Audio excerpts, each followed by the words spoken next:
எரிகோ பட்டணத்திலே மிக மோசமான பாவ காரியங்களில் ஈடுபட்டது வேசியான ராகாப் தான். ஆனால் எரிகோ பட்டணம் அழிந்த பொழுது அந்த அழிவிலிருந்து காக்கப்பட்டதும் ராகாப்பின் குடும்பம் மாத்திரமே.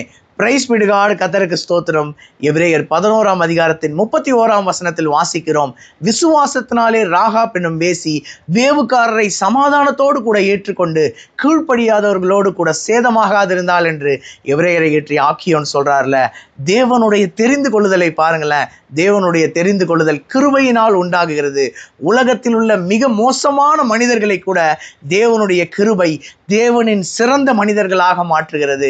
அப்போஸ்தலனாகிய பவுல் சொல்றாரு 1 தீமோத்தேயு 1:15, நான் பாவிகளிலே மிக பிரதானமான பாவியாயிருந்தேன். அப்போஸ்தலனாகிய பவுல் சபைகளுக்குள்ளாக புகுந்து அடித்து துன்புறுத்தி சபையை பாழாக்கி கொண்டிருந்த ஒரு மனுஷனாக இருந்தார். முன்பு அவர் சவுல் என்று அறியப்பட்டிருந்தார்ல. ஆனால் தேவ கிருபை அந்த சவுலை சந்தித்தது, பவுலாக மாற்றியது. மிகப்பெரிய அப்போஸ்தல ஊழியத்தை அவர் செய்தார்ல.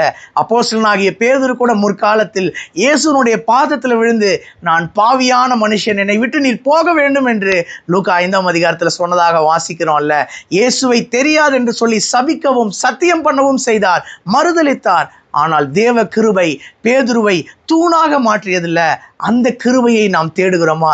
தினமும் அதிகாலையில் இருந்து, தேவனே இன்றைக்கு என்னை உடைய கிருபையினால் நிரப்புங்கப்பா என்று விசுவாசத்தோடு ஜெபம் செய்து நாம் அந்த நாளை துவக்குவோம்.